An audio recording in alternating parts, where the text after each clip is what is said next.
everybody, and welcome to the show from Common Room Radio. I'm Sarah K. Bazant, and red, white, whatever. Guys are all the same. I'm Alistair Stevens, and unique. That is a word you will hear frequently around here. And I'm Vinton Bain, and there are things that go bump in the night. Make no mistake about that. And we are the ones who bump back.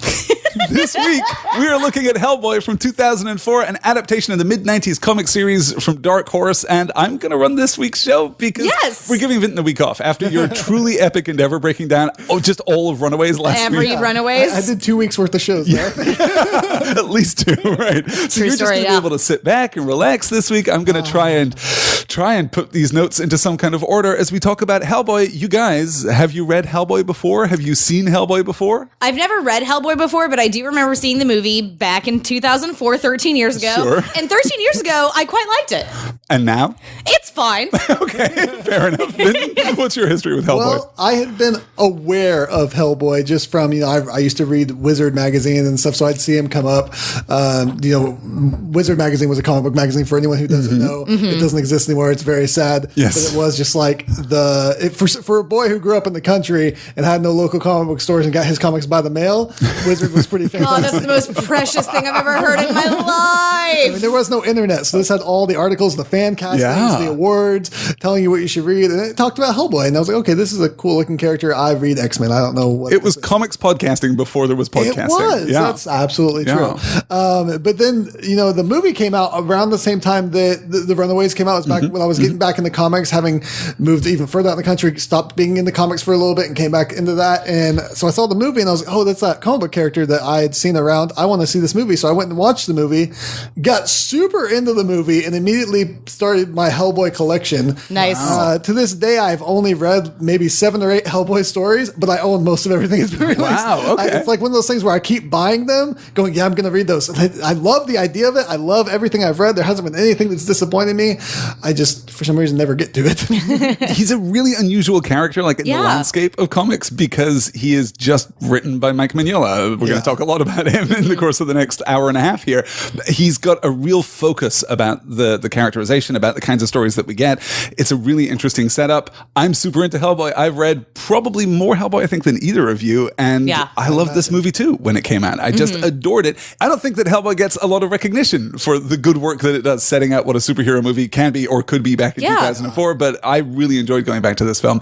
It doesn't hold up completely. I mean, in every way that it represents the best of the superhero genre, it also represents the worst of the superhero genre. Absolutely, yes. No, I completely agree. So we'll talk a lot about that as we move forward. But first, I guess I'm going to flip the VHS. I'm a little nervous. That sounds great. Yeah. this is also, we want to say thank you to, we had a fan of ours. Actually, last week we were talking about how we needed a flip the VHS stinger, and we had a fan make that for us and send it to us. So we're going to start using that, and I'm so thrilled about it. This comes to us from Mitchell Radspinner, who is just magnificent, and we're going to play this right now.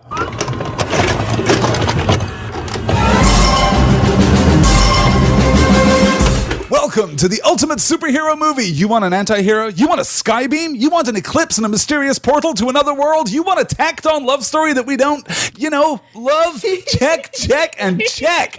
This is the story of the Big Red Boy Scout come to Earth to save us from the things that go bump in the night. It's 2017, the movie. Because in the words of G.K. Chesterton, fairy tales do not tell children that Nazis exist. Children already know that Nazis exist. Fairy tales tell children that Nazis can be killed.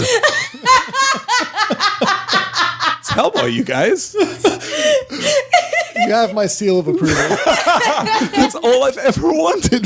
That's all I've ever wanted. Oh my goodness. Hellboy. I'm actually really thrilled that we're going to get to just straight up unabashedly bash Nazis this entire just for a change. Discussion. A little change of pace. Gosh, here it sure is nice. Yes. Nazis are bad, gang. Turns out, yeah. If you have a question about it, they're bad. They're bad. Yes, Let me that's just really tell you. all They're you bad. need to know. They're bad. They're full of sand. They're bad. They are inexplicably full of sand. Yeah, and their cybernetic blood dried up augmentations. ages ago. Yeah. Wow. Hellboy was created by writer-artist Mike Mignola in the early 1990s. Mignola was born in 1960 in Berkeley, California, and is best known as a writer and artist who has worked with Marvel and DC and Dark Horse Comics. He's worked on movies including Bram Stoker's Dracula and Atlantis, The Lost Empire. What? Weirdly, he did all of the concept art for that movie. Wait, the Disney movie? Yes, the Disney movie. What? I know. Pretty cool, huh? He also drew the very first DC Elseworlds story, Gotham by Gaslight, which is fantastic. fantastic and contributed character designs to Batman the Animated Series. For all his other work, though, he is most famous for creating Hellboy, the demonic paranormal investigator who fights evil and oftentimes Nazis in an H.P. Lovecraft-inspired world of cosmic terror. This is completely unlike anything that we've done here on Excelsior before. Yes. Sarah, are you into this? Are you into this kind of slightly X-Files-y but mostly H.P. Lovecraft? I actually am quite monsters? into stories that have like H.P. Lovecraftian like influences. Sure. I've tried to read a couple of stories by Lovecraft himself, and they're a little bit dry for me and do drag on just a little bit. But whenever I'm reading like a contemporary story, Peter Klein's has a couple of novels actually called 14 in the Fold, which I highly, highly recommend. They are so good. Gosh, the Fold, like when the turn happens in the Fold and you figure out what's going on, it's one of the best things that I've ever read in my life. Wow. So yeah, a little bit of a spoiler. There's some H.P. Lovecraft stuff in there. You don't tell about halfway through the book. But I love that stuff. I love me a Cthulhu, and I love when they show up and almost destroy the world. It's great. Cthulhu's pretty reliable for almost destroying the world. Almost destroying the world. Only almost, yes. Almost. The first sketch of Hellboy ended up looking nothing like the character's eventual design, but the name stuck around. Mignola shopped the idea to DC, who were reluctant to publish a series based on a character with the word hell in his name, but he finally got a publication contract with Dark Horse, which was started in Milwaukee, Oregon in 1986. Dark Horse by this point had already made a name for itself with big ticket tie-in comics like Alien and Predator and James Bond and a little known sci-fi series called Star Wars. That just disappeared off the face of the... Yeah, it was big in the early 90s. Yeah, they ended up telling some of the most iconic Star Wars stories that then it got erased from canon when Disney took over. These are the Star Wars legends, yes. As well, of course, as more adult comics, including Sin City by Frank Miller, yes. Mignola then drew a 4-page comic based on a script by John Byrne, which was distributed at San Diego Comic-Con in 93. At the end of 93, Hellboy appeared in John Byrne's Next Men, issue 21. Both of these comics were intended as promotions for the first real Hellboy comic, Hellboy Seed of Destruction #1, published in March of 1994, written by Mike Mignola with a script by John Byrne, with art by Mignola and colors by Mark Chiarello. It looks exactly the way that you think Hellboy is going to look. This is the most amazing thing about Hellboy to me, is that he's just always Hellboy. Yeah. It's always so strong because practically everything. I think there is one Hellboy story that hasn't been written by Mike Mignola, and he's written everything else, wow, which is unparalleled, I think, in modern comics. This is what you get when you go to a creator-owned imprint like Dark Horse, which is pretty great. A couple of other things that do that, like Cerebus. Wow. Savage Dragon. Sure. Which have been going on with the same creator, same single creator guy who's like in charge of it all and running it. But really, like, Hellboy just stands alone and above all else to me. And I mean, I love H.P. Lovecraft, of course, H.P. Lovecraft. Very questionable in some areas. Yes. But the worlds and the creatures that he created have been one of the biggest inspirations on my own creativity. I just love the worlds and the monsters that he created and the ideas that he expressed. Gosh, we have got to do some sort of like Lovecraft inspired like tabletop RPG. That would be so much fun. The Call of Cthulhu tabletop RPG is fantastic. Oh, man. We could even make it Hellboy-esque. We absolutely could. I'm into that. I would say, too, that if you guys are interested in the works of H.P. Lovecraft, obviously we're only going to touch on those very lightly during this discussion, but there is a podcast out there for you, as there is a podcast out there for everyone called the H.P. Lovecraft Literary Podcast, where a couple of guys go week by week breaking down every single one of Lovecraft's stories. Oh, that sounds amazing. It's really good. Yeah? The production values are fantastic. The good. reading is great, and they delve deep into what works about Lovecraft and what is a little more problematic to Lovecraft readers here in the 21st century. Such a good podcast. That's awesome. Just fantastic. The link is in the show notes to that. This comic really speaks to me in general. I really love everything about Hellboy. And I think, I fell in love with Mike Mignola's artwork when he was just working for Marvel DC. He did a lot of covers. He did Batman covers often. Yeah. And he just has this really unique style. And I really agree with Alan Moore's description of his art style, which is German Expressionism meets Jack Kirby. Yes. And I was like, nailed it on the head, right there on the head of the nail. It turns out it's just the year of Kirby here on the Excelsior podcast, which is a fantastic thing. So Mignola goes on to write and draw another 20 issues all on his own, working with colorist James Sinclair on the first 10, then teaming up with colorist Dave Stewart, who would ultimately finalize Hellboy's distinctive visual style. Stewart is a 9-time Eisner Award winner, known for working on Joss Whedon's Frey series, working on Marvel's Ultimate Fantastic Four and Ultimate X-Men series, and for coloring the Tim Sales art, which was produced for the NBC series Heroes. We should go back and do the first season of Heroes at some point. We should, because the first season is the only good one. It's a very good superhero story. There are elements in the later seasons which work sure. I haven't seen the reboot, not a reboot, I guess, the resurrection of Heroes. But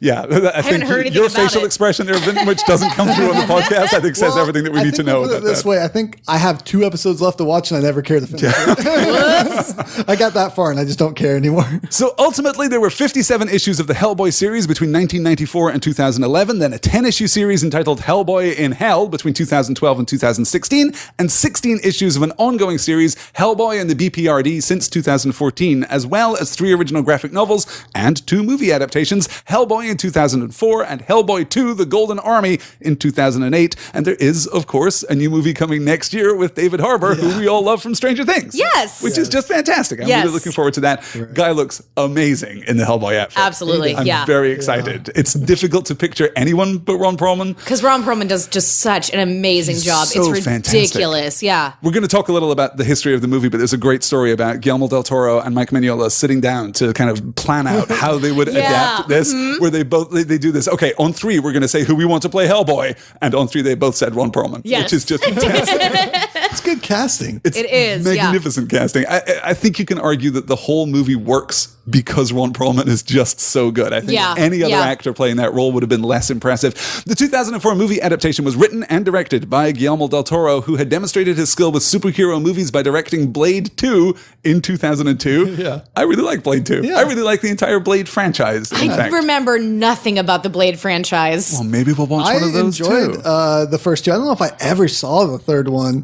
The third one's the least successful, certainly. Yeah, the second one was successful enough that they actually offered Guillermo del Toro this movie off of that, right? Yeah, yes. Yeah, because they said you can either do Blade 3 or you can do this new project, and this has always been a dream of Guillermo del Toro's because he's a huge Hellboy fan. Yeah, I did not realize that Hellboy is as young as I didn't realize that he was only created in the 90s. I just assumed that he was one of the old pulp comics from the golden age of comics. Because he has that feel, right? Yeah. You could absolutely imagine like a series of Hellboy comics. Well, I mean, Hellboy would never have been published in the 1940s, but you could imagine this character, Heckboy, fitting into that over. Right. Mignola manages to pull out that pulp sensibility just beautifully. Even the way the stories are told, you can pick up any Hellboy comic and just read it. You don't have to read anything before. It's just like the pulp stories where every story kind of stands alone. Of course, it does build on itself, and you can get a lot more out of reading all of it, but you can start anywhere. Mignola actually worked on Blade 2 in 2002 with Del Toro, which is where the two of them met. Since then, of course, Del Toro has directed movies including Pan's Labyrinth and Pacific Rim, and has written a number of scripts, including, and this is the thing that no one talks about with Del Toro's work, he worked on the scripts for the Peter Jackson Hobbit trilogy.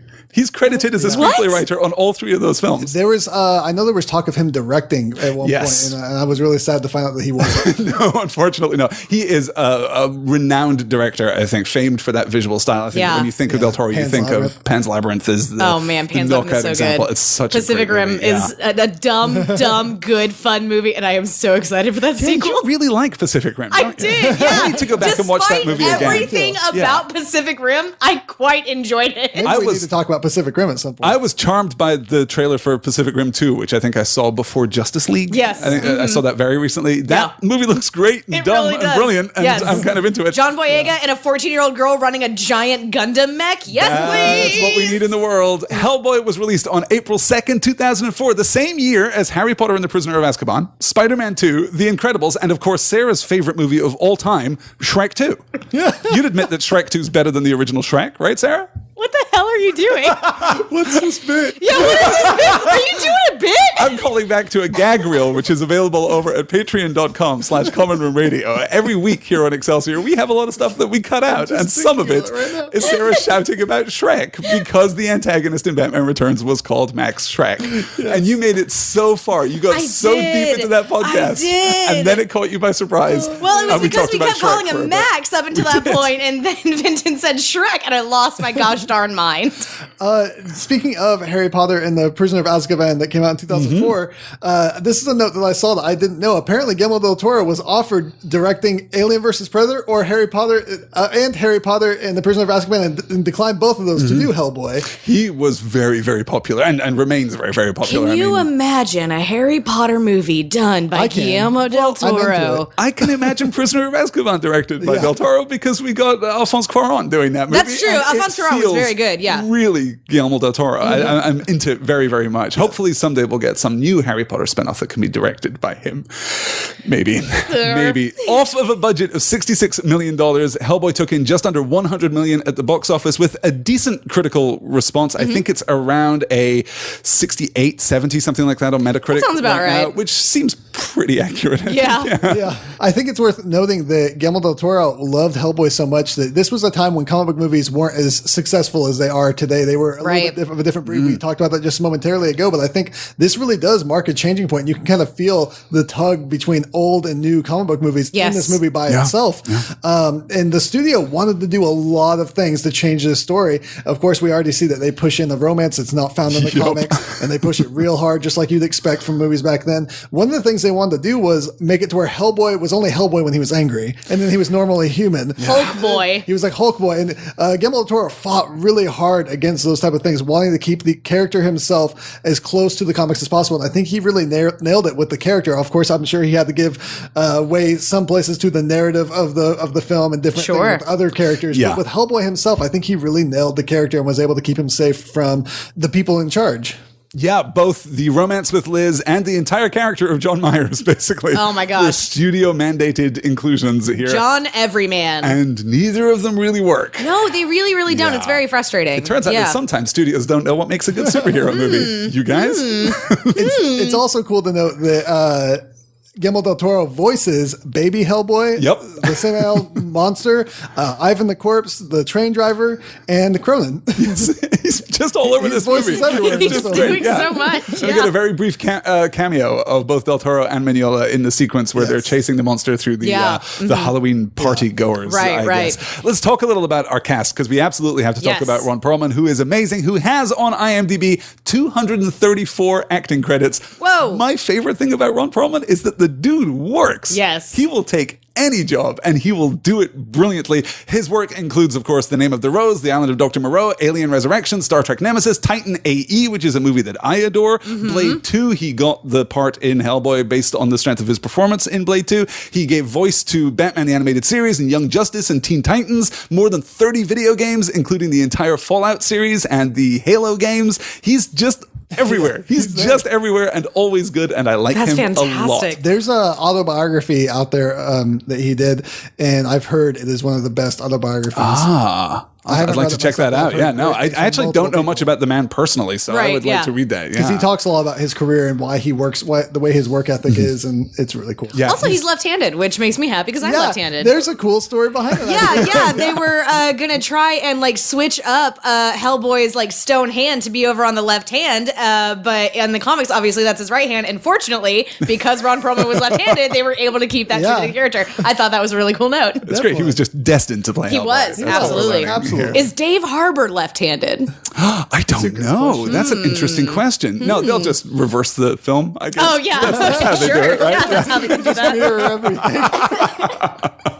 We should also talk, of course, about John Hurt, who is in this movie. I adore John Hurt. Another working actor who works, who will pop up from time to time in genre stuff and just be fantastic in it. He is a classical British actor, best known for Watership Down, for Alien, of course, for playing Ollivander in the Harry Potter movies, and for playing the War Doctor in Doctor Who in 2013 and being just so fantastic in Doctor Who. I just love him there. And Mignola has gone on record saying that he just embodied this character. He was exactly what he was thinking of when he drew. He said, I wasn't thinking of when I created him, but looking back, I had to have been, because there's no other way. He's so that's amazing. He's so that character. It's funny. I went back and read the first volume again, because the first volume of this of the Hellboy series is such a template for the movie. I went back and read the first volume again, and yes, that character, every word that he speaks is in John Hurt's voice. It's just amazing. We get Selma Blair playing Liz Sherman. She's famous for Cruel Intentions, one episode of Xena Warrior Princess, which I guess we're just going to talk about every week on it. I guess so, yeah. And the upcoming TV adaptation of Heathers. In other news, you guys, there's an upcoming TV adaptation of Heathers. I'm into it. I'm super into it. Is Selma Blair not too old to be in Heathers? I think she's probably going to be playing one of the teachers. Oh, okay. I don't think at this point they'll cast her as a high schooler. I mean, look, I don't know how it works. Man. Yeah, like she's in her early 40s. That might push Dawson casting a little too far, even for Hollywood. Though, hey, you can do amazing things with CGI these days. That's Hello, true. fellow kids. What do you guys think of Selma Blair's work in this movie?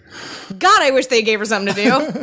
Yeah, I like her. I mean, I think she does a good job with what she has. Yeah. She was in Legally Blonde, right? That was what I can remember her from. And obviously that scene in Cruel Intentions, very formative for young Sarah.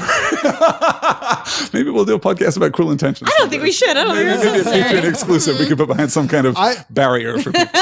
I really like her dialogue with Hellboy, the way she talks to him. I just think it really feels real and natural to me. Yeah. Like this natural friendship, like she really does care for Hellboy. It doesn't seem like acting to me. I'm like, I believe this is completely believable. Yeah. It's so weird that I like their relationship so much, and yet the movie itself, like the structure of the story, does nothing to make me care about it. Seriously, it's a weird example of chemistry kind of trumping the failures of the script here. Yeah. Then we get Rupert Evans as John Myers, best known now for the Amazon adaptation of The Man in the High Castle, where he plays Frank Frink, previously known for the 2009 adaptation of Emma, the 2004 adaptation of North and South. A lot of, costume period drama for Rupert Evans. Is he British? He is, yes. Oh. Hence the costume drama. I guess. Well, yeah. I mean, they don't make Americans do that. And the super generic American accent that he has throughout this movie. They don't make Americans do it. Americans just can't do that. No, yeah. That's why they don't make them do it. We also get Carol Roden playing Grigory Rasputin, a Czech actor who appeared in Blade 2. There's a lot of actors who appeared in Blade 2 who also appear in this movie as well. He's also known for Bulletproof Monk and The Bourne Supremacy. Doesn't generally do a lot of dialogue, does a lot of physical action, and is really good at it, actually. Yeah. Not as tall as you might think either. There are a couple of shots in this movie where he looks like he must be 6'8", 6'9". Guy's 6'1". Wow. Just some elaborate cinematography going on. Well, he's just standing on an apple crate. That must be it. That's how we solve it. Practical effects in the Hellboy movie, you guys. Yeah, we're not digitally compositing anything. It's all just practical effects like an apple crate. Let's talk about Doug Jones, who plays Abe Sapien. He currently is playing Saru in Star Trek Discovery and is fantastic in that. Played Fauno in Pan's Labyrinth, the leader of the Gentlemen in Buffy the Vampire Slayer. Oh my God, Sarah, what? That's that guy. And of course, the Silver Surfer in Fantastic Four, Rise of the Silver Surfer. There were a lot of bad things about that movie. He's not one of them. That's wild. Doug Jones is an amazing human being, and I love him. Every time I hear he's in something, I'm like, I'm going to watch that then. Yes. I don't care how trash it is. You're absolutely Now, do you right. guys Fantastic Four 3, I'm going to watch it. His physicality is amazing. Do you guys know why they had David Hyde Pierce do the voice of Abe and not Doug Jones? That's interesting. Doug Jones at that point was not particularly well known as an actor. He was more like a special effect, like a walking special effect. So they wanted to bring an actor with more, renowned gravitas into the role and have him do Abe Sapien's lines. And of course, the prosthetics around Doug Jones' outfit didn't really allow for him to easily emote. Sure, yeah. But David Hyde Pierce refused to have his name put on the movie because he said that the performance was entirely Doug Jones's. Yeah, no, I thought that was so cool. That's so amazing. Great. Fantastic. Particularly because I think David Hyde Pierce does a fantastic job with He the sure dialogue in does, this movie. Yeah. It's interesting to note, too, some of the actors who didn't appear in this movie. Vin Diesel was considered for both Hellboy and Abe Sapien, which would have been a really different direction to go with that character. One of those makes sense. Yep. No, I want the version of this movie where he plays both. I don't know. I do have to say, after Vin Diesel plays Groot, I can kind of believe him as well. He plays I mean, did he play Groot or was he just saying the word Groot 65 million times? In a lot of different languages, though. And he does a great job. Okay, Groot is a made-up word, and you get to have that the same in every language. That's fair. Yes, that's fair. Also, attached to this movie when it was announced was Hugh Grant. He quietly dropped out of the production at some point. I don't know what part he was supposed to play. I don't know John why Everyman, or when or maybe? where he Myers. dropped out. His name is John Myers. I cannot keep saying John Everyman. Really weird, though. I mean, I could see him as Professor Broom, maybe. No, absolutely not. If they cast him before they got John Hurt, and then they were like, oh, no, this is so much better. This is hey, we got John Hurt, and Hugh Grant's just like, oh, absolutely. Yes, no, I get it. Yes. Yes. All right. Good day, sir. He says it in exactly that bumbling, slightly charming way that he does. Yes. Another fun note about Hellboy's release is that it came out in theaters alongside The Passion of the Christ while it was still playing in theaters. Wow, it did. And according to Del Toro on the commentary, he says that some theaters would retitle the film on their signs or outright refuse to play it to avoid running a, quote, devil movie against The Passion of the Christ. There was a lot of theaters apparently said I can imagine. It. Yeah. I don't know what you would retitle this movie. Flame Boy. The Return of Rasputin. He's The back Return of Rasputin. again. Rasputin 2 Electric How Boogaloo. Rasputin got his groove back. Yeah, perfect. Sarah, you did it. You just workshopped that right here in the studio. I love it. Swish. All right, with all of that said, let's get into our breakdown of the movie. We begin, as every great superhero movie does, with a title card with some profound words on it. In the coldest regions of space, the monstrous entities Ogru Jahad, the 7 gods of chaos, slumber in their crystal prison waiting to reclaim Earth and burn the heavens. Just in case you weren't sure that this was kind of Lovecrafty. Yeah, it's just like a quote a little from Lovecrafty. a Lovecraft book, a book that's mentioned in Lovecraft Yes, books. yes. That's how meta Des these Vertimus things get. Mystidius. Yes, it's Ooh. great. Lovecraft was fantastic at coming up with names for like arcane tomes. Yeah. Lovecraft invented the Necronomicon, which a lot of He people sure don't did. know. I did know that, Yes, actually, I know yeah. you knew that. That was for Yeah, the people at I home. knew that. Yeah, you knew I've that, got Sarah. good You're street very smart. cred vis-a-vis Lovecraft. So we begin in 1944 during a classified paranormal mission off the coast of Scotland. American troops, including a young Professor Broom, move toward Trondheim Abbey, which is currently in the hands of the Nazis, under the command of Cronin, the head of the Thule Society, which, weirdly, is a real-world German occult secret society. Like, there are conspiracy theories. I'll just say conspiracy Sure. theories about the foundation of the Nazi Party that tie them back to the Thule Society, which was all about German exceptionalism and German occultism. Yes. But as far as we know, Hitler actually hated that society. He Yes, tried to shut yes. it down. Oh, okay. The Because every connections- movie I've ever seen always Yep. says, no, Hitler, super into witchcraft. Yeah. There were people who were super into witchcraft and the occult at the time. Hitler, by all accounts, was not one of them. But That's fair. yes. Rasputin is planning on using a serious-looking gauntlet to open a portal and summon the Ogru Jahad, who we know from that opening title card. Lightning flashes, the portal opens, and inside we see the monstrous crystal-encased form of one of the Ogru Jahad, which I'm just going to take the opportunity to say every chance I get in this. I It's like pretty it. great. The American soldiers attack, but moments before Cronin can kill Broom, he throws a grenade under the portal and blows the whole thing up. Cronin is impaled. That's probably the last we'll ever see of him. Yeah, he's totally dead. Rasputin NBD. is pulled bit by bit into the portal and deep inside the ruins. The Americans find a little red demonic something with a stone right hand. Broom offers it a candy bar, and the soldiers name him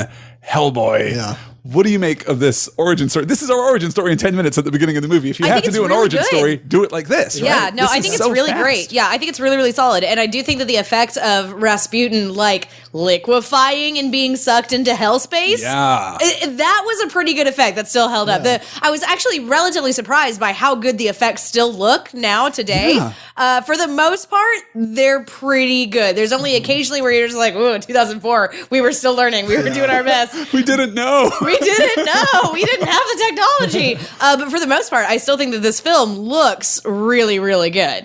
It does. It falters a little when we're doing completely CGI characters Yes. like Baby Hellboy, Yeah, which is yeah. pretty cute. But because we're relying so much on practical effects and using CGI to augment them, I still think you're right. The movie Yeah. holds up really beautifully. Vinton, what do you make of Baby Hellboy? Oh, Baby Hellboy is the most adorable. Perhaps I want to hang out with that little sweet hellish boy. What I'm bummed about, this is actually pretty similar to what the comics origin is. It's almost exactly, in fact, except for there's an absence of the Nazi fighting superhero named the Torch of Liberty. What? Torch of Liberty. He's basically a Captain America figure who is actually taking part in this mission in the comic book version. In the comic book version, there are actually, I think, 2 different areas where the story takes place. There's the Nazi ritual to summon Hellboy or to open the portal, Sure. I guess. And then Hellboy shows up at a different location, which Whoops. is pretty great. Yeah. But yes, the Torch of Liberty is there, this Captain America analog who Torch of Liberty. is canonically Hellboy's favorite superhero, which I like quite a lot. That is so darling. Yeah, in the comics, it's actually I think the BPRD, or it's at least the type of people that will be the BPRD. Yes, show up. It's yeah, not just yeah. soldiers. There's like a psychic there, and other Yeah, the people. BPRD is already in existence at that point. Torch which of is pretty Liberty great. sounds like it would be a more feminine, like, superhero name, though. I feel like that's what you would call, like, Peggy Carter if she got frozen and woke up in Yeah, 2012. That Torch of Liberty. It's Keep going. I want more of this fanfiction. I'll write it I later, want more of this. Yes. But yeah, the story grabs me immediately with the Lovecraft Lovecraftian quote. And I also really like Cronin here. Cronin starts off with this like minuscule. Yes. The costume design in this movie is amazing. It's really, really well done. Cronin in the comics is just a character that's like a Nazi guy who wears a gas mask all the time, had no real deep backstory. And Del Toro actually created this whole backstory that you're going to see throughout this film for this character. And I think it's pretty. Oh, he's so creepy and awful later. He's incredibly creepy. He's another Czech actor who was working on Blade 2 and was therefore directly cast in Hellboy. What is up with these Czech actors being like just amazing physical actors? I have no idea. But yes, that's where you go. You guys, if you're making a big budget superhero movie and you need a genuinely creepy antagonist, you go to the Czech Republic. I'm a quarter Czech. I guess I could be a quarter good at that. Is that how that works? You could be one of the gentlemen for Halloween. So that takes us into our opening credits with the history of Hellboy through the 20th century through sightings and conspiracy theories and blurry photographs and comic books, which I completely adore. I love this opening sequence, just stylistically. I completely love it as an origin story. Yeah. This is all we need from now on. Please and thank you. Yeah, you nailed it in 2004. Movie industry. Please go back to those days. In 1994, a.k.a. the present day, we're taken to Burgau Pass in Moldavia. A team finds an engraved stone, then break their way through an ice wall to find a vast labyrinth, and at its heart, the guide is killed by a figure revealed to be Cronin, who, along with Rasputin's lover Ilsa, watches as the blood drains into the sigil at the heart of the labyrinth, and a raspberry pudding Rasputin rises again. Raspberry pudding Rasputin. I really like this sequence. Yes. It's a good sequence. I don't know why we're spending 5 minutes on this sequence in a movie entitled Hellboy. There's something really, really cool looking about the sequence, though. Yeah. The stark contrast between the icy white and blues and the bright red and dark blacks is just visually stunning. I love when they flick the gold to him and then he looks down and it's got the Nazi symbol on there. Like, it's so cool. And it's just like, wait, what? And then, sorry, guy. And everything, you're right about the color of it. It's all super saturated, but in like a really consistent way. I love that Hellboy never looks orange in this movie. He never looks washed out. He's always properly red. Yes. Which is just great. When you look at some of the lighting later in the movie, particularly the sequence when he's on the rooftops chasing Myers and Liz. On their date, I suppose. He always just looks great, and every shot of him looks like it's a comic book panel, which I just love. It is weird, though, that we have this long break from anything else to show this, because even in the comic, Broom is here during this scene in the comic books. Wait, so really? You could like integrate this a lot better. Yeah, it's an odd choice. I mean, I'm into it. It does feel really pulpy. It's got this kind of Nazi occult Indiana Jones, National Treasure Book of Secrets, something. I don't think there were Nazis in the National Treasure series, though there may be. I don't remember. I haven't seen those movies in a long time. But it has that Indiana Jones pulp sensibility to it, and I'm super into the visual style. This is what you hire Del Toro for. Is to make absolutely. things look this amazing. He sure does have this as a whole story. He loves him a labyrinth that's going to be filled with blood. That's like his shtick. That's his thing. Guillermo del Toro's Blood Labyrinth? Yes. The sequel to Pan's Labyrinth? Yes. Yeah, no, I'm into that. Meanwhile, in New York, the now elderly Broom is diagnosed with cancer and told that he has 6 weeks to live. Speaking of things which are at the beginning of this movie but are not the beginning of our movie, we get another sequence here. He turns down the offer of medication, choosing instead to make the necessary arrangements for his son. As he leaves, he sees Tom Manning, the head of the FBI, on television, denying the existence of Hellboy and the BRPD. In a classic Whedon irony cut, we jump to the aforementioned BRPD, where John Myers of the FBI is given an intrusive retinal scan and allowed into the top secret Section 51. Sarah, how much of this movie did you know going in? Did you have any sense of what Hellboy was the first time that you watched it? Did you know what kind of story you were going to get? I mean, gosh, the first time I watched this movie, I was 16 years old. You're a baby. Yeah, I was a precious little infant. Just a baby Hellboy. Yep, I was a baby Hellboy. So no, I had no idea. I just saw, I must have just gone to see this like with my dad and my brother. But no, I had no idea whatsoever. Was Dear completely unprepared. If you have seen this movie for the first time for this episode of Excelsior, get in touch and let me know what you made of the start of this movie, because I honestly have no idea what the average viewer would expect. I'd already read Hellboy before I saw this movie for the first time, so I knew everything that was coming.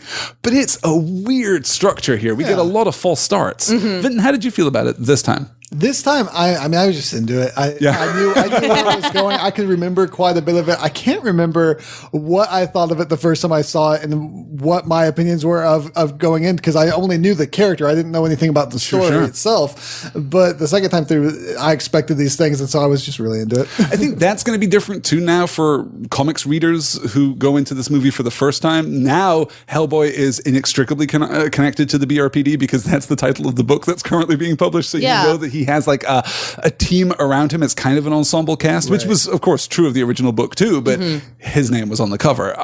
In the BRPD, Myers meets Broom and Abraham Sapien, a super smart psychic fishman. Broom gives Myers the tour, showing him the artifacts of the Nazi fascination with the occult and sending him off to meet the rest of the BRPD team. Such as it is. I mean, he meets Agent Clay. He meets Agent Clay, who can open a heavy vault door. Which brings me to a point that all of the agents, the BPRD, are named after something involving excavation in the earth. You have lime, moss, quarry, stone, clay, and even the newest agent, Myers, like a Myrie. Like a Meyer, sure. Like a Meyer. That's it. Okay, there's a weird beat. There's a weird beat in this movie with Agent Clay's hair plugs. I guess. Yeah, weird. Which look fantastic. Like that looks like an amazing practical effect. I love how he did that. I don't know why we're doing that. No. This movie occasionally, I feel like it doesn't quite know what it's doing. Like it's trying to be funny, or is it trying to be like an action-packed, like supernatural thriller, or like what really is going on here? But I mean, like, this is my problem with this movie. Like, I don't think it's a bad movie. I also don't think it's a great movie. It feels very disconnected in places. Like, it feels like it's not certain what it's trying to do. I think earlier when we said that, like, this is the best of superhero films, but also the worst of superhero films, that is absolutely 1,000% true, accurate about this movie. It is. Yeah. I mean, like, this was, you know, basically our jumping off point for, like, what comic book movies and superhero movies could be going forward.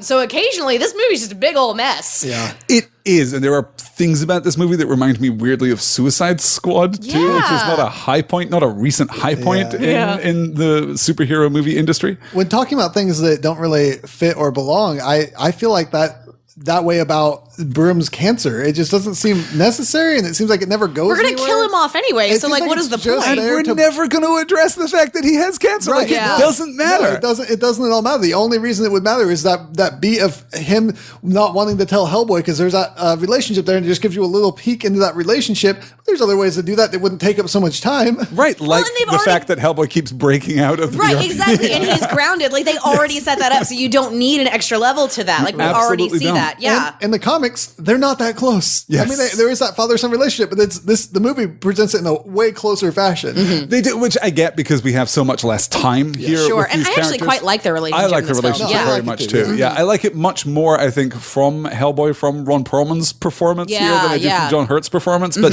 he doesn't get that much material to kind of flesh out that side of things. I do want to say, now that we've introduced him, Abe Sapien's really cool. Can we just talk about Abe Sapien and how magnificent he is? Yes. What a brilliant effect. Yes. He's so good. He's so compelling. The characterization is right there from the jump.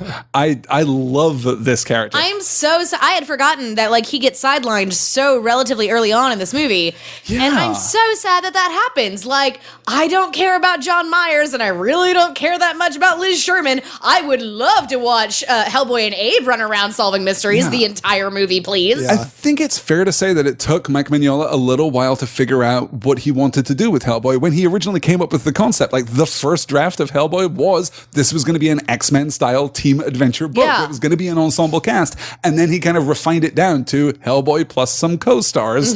That's not, I think, the smart choice with Hellboy. You need characters to interact with him to kind of highlight how unusual he is, both excessively unusual physically, but also how normal he is psychologically. Like, this is the thing that I love about Hellboy, is that he's just a completely normal guy. Yeah, he's just a dude who loves pancakes. It's just pancakes and kittens.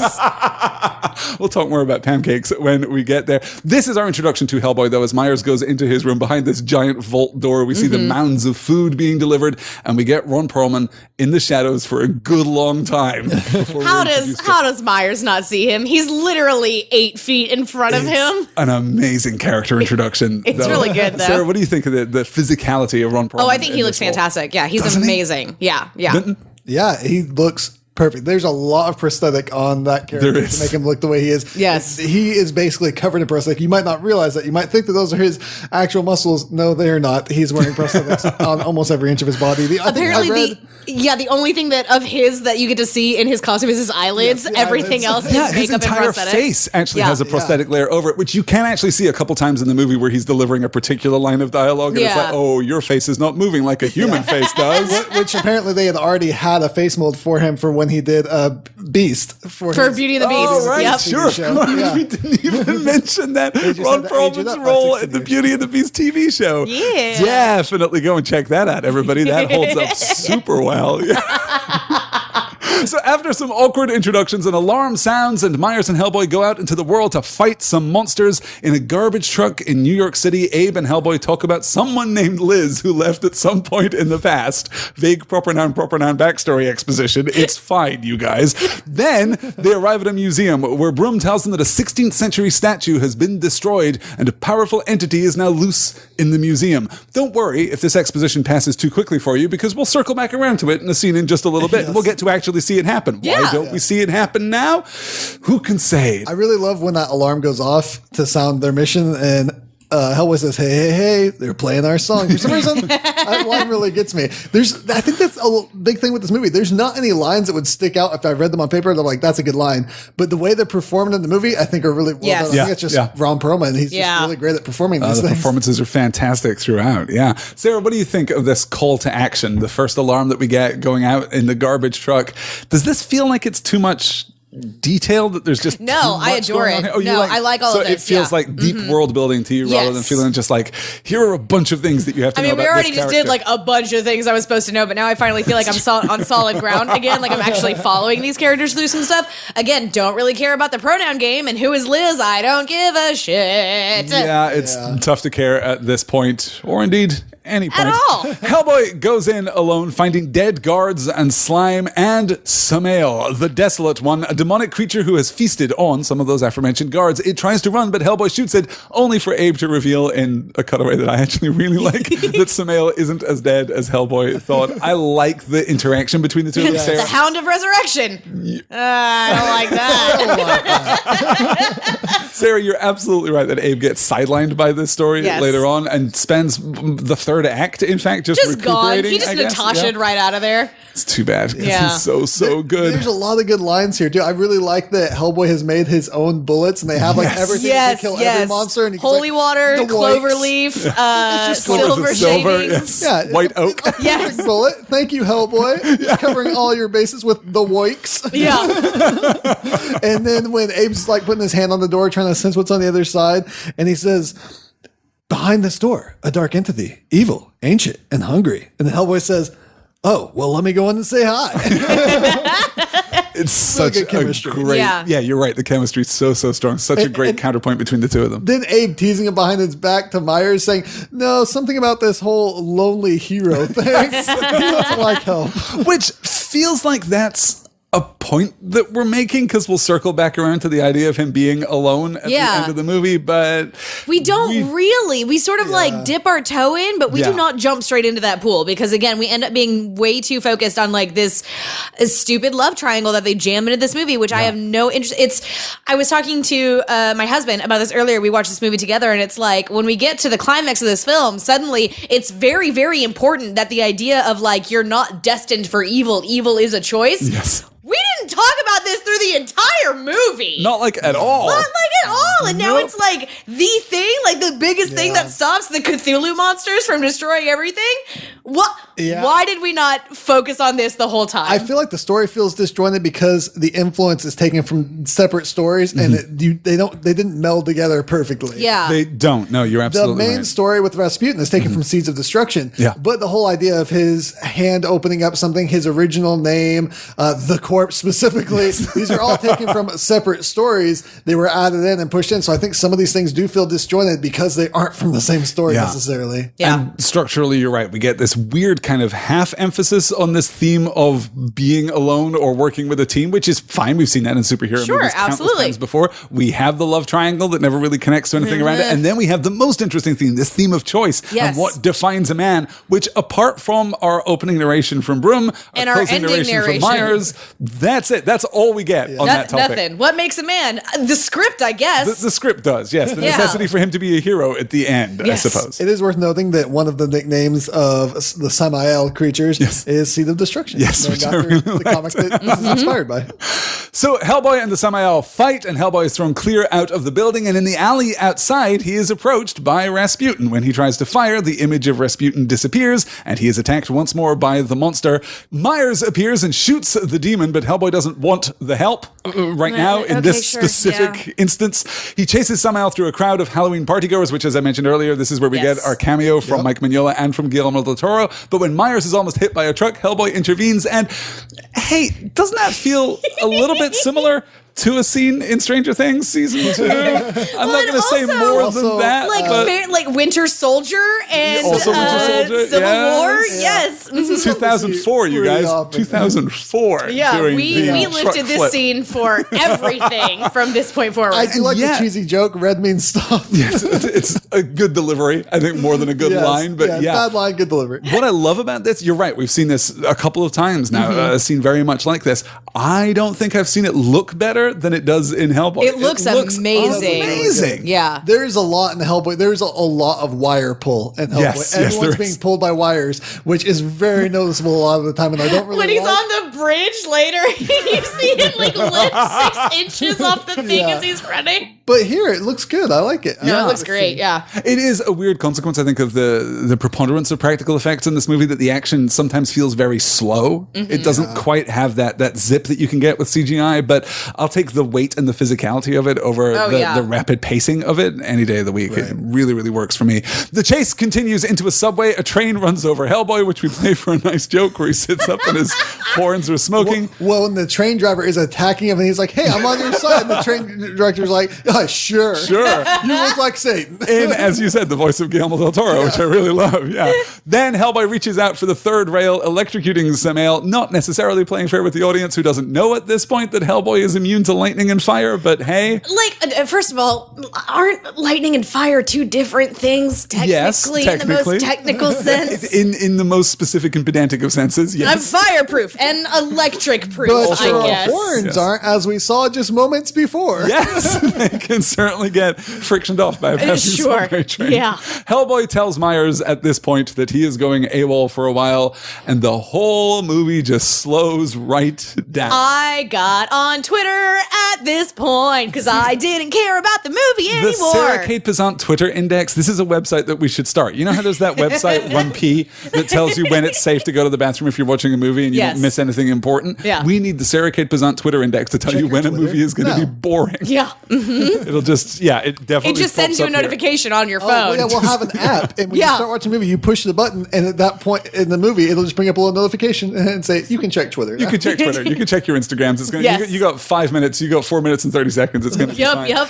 Because somewhere in the subway system, Ilsa is shaving Rasputin's head and giving him a pair of artificial eyeballs. She's looking forward to the coming eclipse. Oh, so this is a superhero movie, as are a pair of monsters like the Samael. The Samael is presented to us like it's an individual monster, like this is going to be an episode of Supernatural. Like his name is like Steve, but it's like they're all the Steve. But there are many. We are all the Steve. We are all the Steve.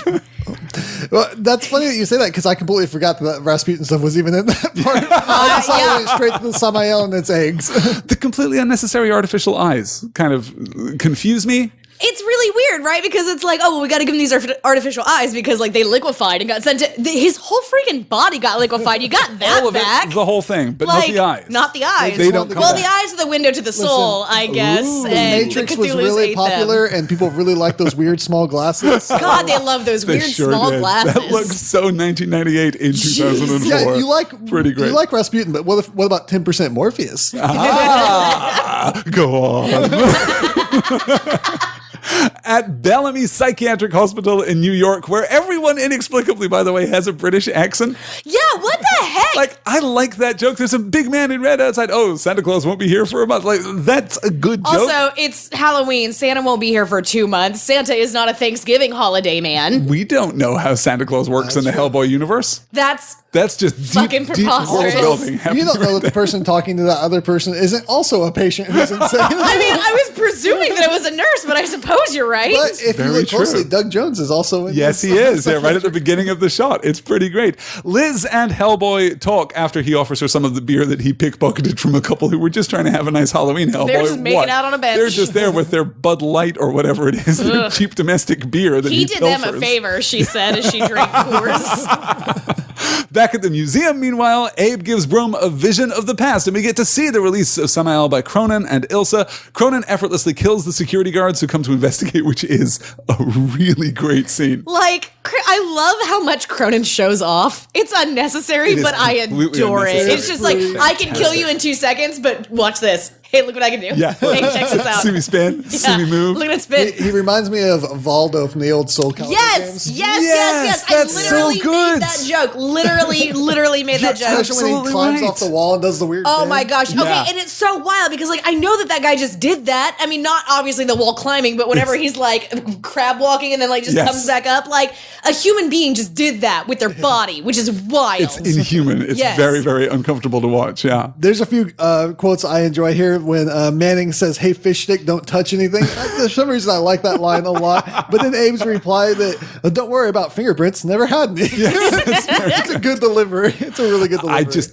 keep watching Doug Jones's hands. Yes. Like through all of these scenes, his hands are so incredibly expressive, which of course brings us back to the gentleman in Hush, where he does so much. like, just with are the his movement of hands his like just like hands. 3 times the size of any normal person's hands? 3 times more expressive. Yes, anyway. Yeah, naturally. yeah. Like, He literally has more acting ability in his little finger than most actors do. yes, absolutely. Yeah. I also really like the delivery, not necessarily the scene itself, where Hellboy is being escorted away from the hospital and Liz is leaving, and Myers says, Yeah. "You know, you're bleeding. I get that checked out." He's like, "That's not what's going to kill me. You know, it'll kill me, don't you?" And he just looks over at Liz, and that's it. Yeah. Again, feels like we're referencing something bigger, Really something that should be like the heart of the story. But it's just the power of We're boners. not, but I Now we have the title for the movie. Now we know what was going to be on the marquee next to The Passion of the Christ Hellboy, back in the power of 2004. boners. Just the power of boners. Just the power of boners. You know what'll kill me? : the power of boners. Ilsa, meanwhile, pours out the salt containing the essence of Samael. I guess I don't know how any of this I works. don't. Okay, hang on. I don't It's need the to know. dehydrated tears of 1,000 angels. Yes, First of all, yes. secondly, that has got to be the most gourmet salt in the universe, and I bet it is delicious. You think your Himalayan pink salt is fancy? No. No. You need the I got desiccated angel tears tears. of 1,000 angels. Yes. It's got to be hard to collect. In the present, emerging from the vision, Abe suddenly realizes that Broom is sick. Never going to go anywhere, Okay, never going to have any whatever, weight, cool. never going to have any significance. It's absolutely fine. Hellboy, meanwhile, tries to persuade Liz to return to the BPRD, and she demonstrates her blue fire pyrokinesis, which also is a really cool effect. It looks really good. I was Looks surprised. good, yeah. She doesn't want to go back, but she's learning to control her ability. Broom shows up with the rest of the BPRD just in time for Liz to say this final farewell. We got this great scene of her walking away, this moment of longing and ennui from Hellboy, which, If yes. you really care about me. Yes. Longing and ennui, by the way, looks really good on Ron Perlman. Like, Yeah, he communicates he's very good at a it. great depth of sadness, which is not a thing that I want to say about the real human being, Ron Perlman. Right. But as an actor, I'm very grateful for that in his performance, yes. Back home, Abe tends to Hellboy, discovering that 3 eggs have been implanted in Hellboy's arm, which Gross. we move past really quickly. We sure do. But when you stop and you, for example, write a note about it for the podcast that you're about to do, is really gross and disturbing. it's awful. It's yeah. not good. I don't really like the line, "and didn't even buy me a drink." Yeah, no, that feels, that's a little. I do like the line where he says, "You 2004 got right burnt there. by us," and he says, "I'm lucky that way." No, those beats are really great. When he underplays it, it's so good. Yeah. It turns out that Samael can lay eggs very fast, which is going to be relevant later. Myers investigates Liz, and we cut back to Bellamy Hospital, where Rasputin appears and whispers instructions to her, kissing her forehead, leaving a smoldering spark. She remembers her childhood and her first manifestation of her powers, the explosion which ensues, and in the present, everything burns. this is a great series of practical effects shot. Boy, she sure does kill a lot of people. She just burns up that whole She also killed hospital. like 4 kids when she was a little kid. Those kids are like hella They don't dead. mention that either. Because this is not an R-rated film. I think they tried to shy away from mentioning that she just killed everybody. She killed which everyone makes in that hospital. Really weird when we get the cute scene later when they're in the taxi cab, but she's taking her Polaroid pictures because she's suddenly a manic pixie dream girl from 2004. Oh my god. Weird Which tonal they do set up the variation. beat because her room is filled with Polaroid pictures. Sure, so yes. it's set up. The pictures themselves I really love, but her as portrayed by Zooey Deschanel in this one scene in this movie is an odd one. Jessica Day, fire starter. I do really like the fire starter call out. I do like that reference. It's a good reference. Well, you know, when the Terrigen Mists finally hits New Girl, that's the power that she'll manifest. Turns out New Girl is in the MCU. And Winston becomes like Colossus But or they're all something. in Brooklyn humans. Nine-Nine in the MCU. Oh my god, Which Rosa means- Diaz, superhero.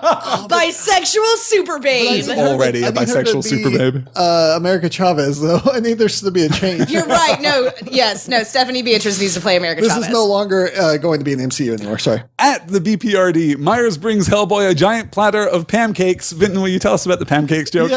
Yeah. So Hellboy says, "What got you the job pushing Pam cakes?" Yep. The subtitles say it, and he clearly says Pam cakes. This is pancakes being purposefully said wrong because it's referencing a 2-page story about a young Hellboy trying pancakes for the first time, which is maybe the most delightful Hellboy comic, and maybe one of the most delightful comics. It's back in the day. He's a little baby Hellboy, and this military man's like, "We're eating pancakes this morning." He goes, "I don't want pancakes. I hate pancakes." And then he tries them and he's like, "These are amazing." And he just like loses his mind, and then it zooms down to hell and shows all the other demons. And they're like, "He's tried pancakes. He's never coming back." We're all doomed. It is a serious contender for my favorite comic ever. Like, it's That's so amazing. good. It's Just as a little 2-page fantastic. gag strip. I There just are love some it. like amazing moments in Hellboy comics I think people are really missing out on, especially looking at them as a whole, they might not be for you, but there's certain moments in there that really stick out. Like it's where we get this panel that I've seen circulated all over the internet where it's just a monkey holding a handgun. Yep. And Hellboy going, "He's got a gun." And it's one of the best like 2-panel moments. It's like, what is happening here? And if you don't know what's happening in the story, it's just amazing to see these panels together. Do the cops then turn around and yell, "You idiots, we all have guns," and it's just pulled directly from Aladdin? I kind of wish that was. In a really weird scene, Broom tells Myers that he is pure of heart, like a young knight from an old story, and God, can help whatever. Hellboy face Who cares? Rasputin. Hey, that's another theme that we're just we're going to take it seems anywhere. Unnecessary. I do like that when he rejects it, he's like, "I'm not pure of heart." Abe's just like, "Oh, actually, yeah, you are." Because Abe would know. Abe knows. That's his power. He's like, "Oh, no, you are.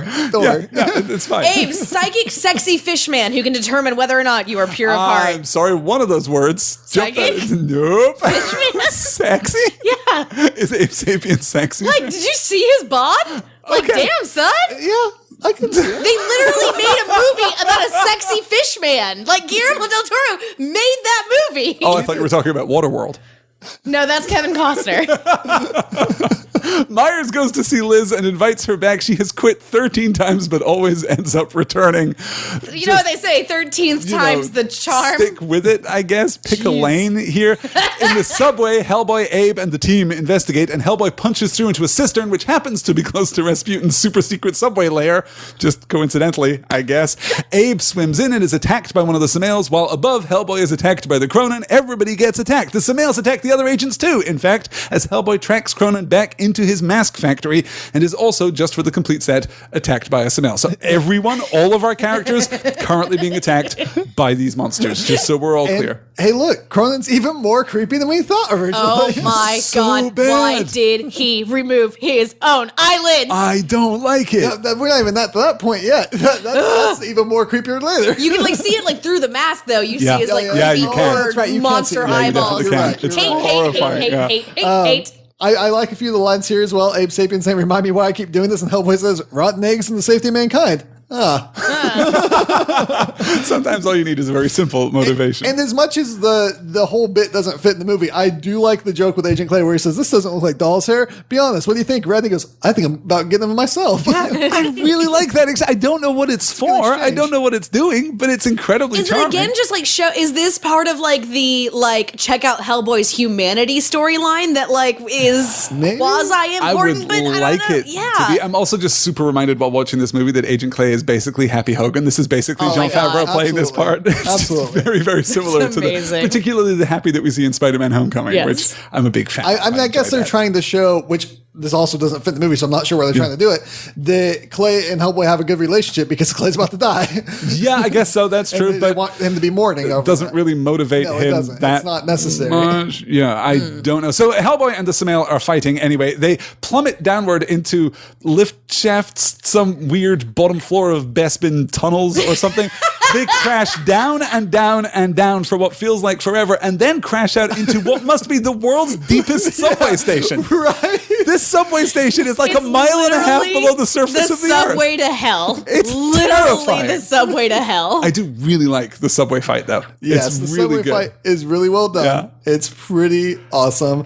Not least of all, of course, because Hellboy rescues a box full of kittens. Yes, which the comics I've read, kittens are never involved. Is this from the comics at all? Not that I've read either. Okay, yeah. No, I don't know where it comes from either, but I love it. I really love when he's like, said, just doing my job, and he's just like playing with the little kitten. Yes, with his I adore that. It's the great. He likes cats. It's the 80-yard line as he's holding the tongue of the Samael, and the Samael is dropping down into the tunnel. I guess he's holding the tongue, and you just hear this 80-yard line from off shot saying, "Be careful of my kittens." Lady, what are you doing with a box full of kittens? And where are you taking these kittens? Why were they just in the floor? Why did you drop them? What's going on with you? I want your story. Hellboy is a sweet. Are you okay? Cinnamon roll, though. Are the kittens okay? What's amazing is that those moments, particularly like saving innocent animals or innocent children or whatever, those are eye roll moments for me more often than not in movies because I just hate like the necessity of humanizing our hero with that. Again, Ron Perlman's performance. Exactly. Absolutely perfect. Lady, I'm trying to do my job. Yeah. Since this movie isn't R-rated, one of the things that they wanted to do was substitute blood anytime that they could. And that's why the payphone scenes there with the change splattering, because it's supposed to be like blood splattering because they couldn't use blood. It's really, really good stuff. I really like when Hellboy's attacking the monster and he says, "You shouldn't hurt people." I was like, thank you, Hellboy. That's such that's so good. Like, gosh, what a Molly line from the Runaways. Like, just... Yeah, that is a very good like superhero mantra. You shouldn't hurt people. What did you think, Sarah, of the ringing phone on the wall that Hellboy tears off and beats the monster and says, "It's for you"? I thought it was very good. That felt to me like a line that you would really appreciate. Yes, I appreciate Jessica that. Jones doing this. Yeah. Yes, absolutely. Oh my God, yes. Oh, I'm so excited Jessica for Jones, season 2. Now announced by Netflix. We're looking forward to that. I guess we'll cover that when it comes out. Yes, probably pretty shortly thereafter. Absolutely. Oh, I guess we need to cover season 1 at some point, I guess. Oh, we probably should, shouldn't we? Yeah. Yes. Ooh, that's a long, hard march to That's okay. We'll do a short version like we did with Let's Agent do that. Carter. Yes. Okay. Anyway. Hellboy crushes the Samael with the subway train and 2 more eggs hatch. He returns to the rest of the team, as well as Cronin, who has apparently killed himself. Another super creepy beat there. I think this is kind of genius. Yeah, him, like, faking his own death. PRD. Yeah. I both love and hate that he is a horrifying mechanical monster man. Yeah, like really the design is so effing cool, but like. That's my nightmare fuel. Like this thing that is like it's shaped like a person, but it is obviously like it's I don't know, like it's the worst sort of like cyborg android that there possibly could be. Yeah. It's filled with sand. It has no eyelids. It has no lips. It's coming for me. It's got its knife blade fidget spinners. It's a bad time. It's Silent Hill for sure. Oh my God! It's so Silent Hill. You're right. Yeah. Shit. Myers and Liz return to the BPRD in a taxi, which is the weird scene that we mentioned earlier, where suddenly we're in some kind of quirky romantic comedy. 500 Days of Liz. I guess I like that. Back at the base, Manning criticizes Hellboy, calling him a freak and telling him that he is dangerous. I like this line here that Manning gives. He says, "This whole thing's a farce because in the end, after you've killed after you've captured every freak out there, there's still one left, you. Yeah. Yeah. I like this. I like the antagonism here. I even like the resolution that we get for it later with the lighting of the cigar scene, but this isn't your story. This isn't what you're doing. Yeah. Again, this really does feel like 2 or 3 different movies that we smashed together. And I understand that because we were pulling from so many different like comic stories. Yeah. But like, gosh, I'm really interested in that particular story. I'm really interested in the humanity story and in the choice story. Yeah, I don't care about any of this other stuff. I am really hopeful that we're going to get that next year because what I said earlier about Ron Perlman communicating a kind of loneliness and sadness and melancholic ennui. Oh boy, can Dave Harbour do that. David Harbour does that like plus 10, so I'm really looking forward to that version of the story. Do you think he's still going to have his dad bod? No, he definitely doesn't. Like, okay. The images that we've seen of Hellboy already, no. Dude is cut, yeah. And now that comic movies are more successful, I would hope that we don't have as much studio overreach and changing. Absolutely. things. I hope so. I think a lot of the problems in this movie probably came from, they probably had to do a lot of additions because the studio was like, we have to have this type of thing, we have to have this type of thing. It's all the more weird in this particular instance because after Manning has this great speech about Hellboy being a monster, being a freak, being part of the problem, Hellboy responds by throwing a heavy piece of lab equipment through a window, and we play that like it's a joke. Odd misstep. Like, do the thing or don't do the thing at all. Don't do the thing and then undercut it with an attempt at humor. We may as well have had, sad trombone playing. It doesn't really work. But he finds Liz on the other side of the window with Myers and Brum. Liz settles in while Hellboy tries to compose a letter to her, which feels like it takes a long time to set that up. It really does. And then it doesn't go anywhere. Suddenly we're in a John Hughes movie. Again, the delivery of these lines, Hellboy's saying, hey, Myers, you're a talker. What's a good word for a good solid word for need? And Myers says, well, need is a good solid word. Not too needy. It's a good line. And then just the line, nachos. I relate to you. With the giant bowls of chili. Yes, this is all very, very good stuff. Yeah. The physicality of There's also something about Hellboy drinking Red Bull that I appreciate. That weird beat, where he just crushes he like crushes the can. I just looked at my husband and I went, well, that's not impressive. I can do that. Anyone can do that. You could have done that with your other hand, Hellboy. You didn't need your right hand of doom there. It's fine. Maybe it was like a beer keg. Liz and Myers are going out on a coffee date. Hellboy reacts badly and tunnels out of the place to follow them. Myers tells Liz that, quote, we like people for their qualities, but love them for their defects. There are a few lines in this movie that really stand out to me just on the script, and that is one of them. I like that. Do you like that? You like that line a lot? I do. You don't like it? It's okay. We like people for their qualities, but we love them for their defects. I think it ties back to this whole idea of like vulnerability, right? That what really forges an empathic connection between people is imperfection and is fear and vulnerability in that sense. And I really like all right, that makes sense because I immediately was thinking of like people that maybe have been in my life, and I was like, okay, well, what were their defects? I did not love them for those. That's true too. Yeah, that's fair too. Yeah. I like the line in itself. I don't like or understand what they're even trying to do with Myers and Liz. It's completely Are they on a date? Are they not on a date? Because he straight up is like, Hellboy's in love with you. You know that, right? Well, it seems like he's pushing like, hey, you should be with Hellboy. And then he puts his arm around her and was like, wait, what are you doing here? Yep. And then later there's even some more weird stuff to where I'm just like, what are they doing with this character? And I feel like the studio was really like, you have to have a love triangle. When we're on the final mission in Rasputin's mausoleum, this is not the time to talk about your romance with Liz. I gotta tell you. Yeah. But we do get the sequence with Hellboy on the rooftops, which is the cookies and the milk. It's very good. And the throwing of the stone at Myers, which we just play off as a joke. And he already said he's a really bad shot. You're really good at throwing stones, though. Maybe guns are your problem, Hellboy. Maybe that's where you're going wrong. Throwing stones more often. Back in the BPRD, Cronin wakes up from being dead. You know how you do. Cronin is even yet more terrifying. Just worse. The Jiminy effing Christmas. The reattachment of all of his cybernetic bits. The dial with the weird. Why is he pulling over his face as he walks away? Why is he able to get up if his TikToker is out of his chest? You don't know him. You don't know what he can do. You don't know his life. He can be impaled and disappear the next day. That's also I'm very upset by it. This is genuinely horror upsetting. It is very, very bad. I don't like it. I mean, okay, I like it. I think it's really cool. Also, I hate it. What are the odds that you're going to be dreaming about Cronin tonight? Oh God, I'm going to have to want to be dreaming about Abe Sapien. I'll just think really, really hard about Abe and his rotten eggs, I guess. Cronin in the streets, Abe in the sheets. Wait. No.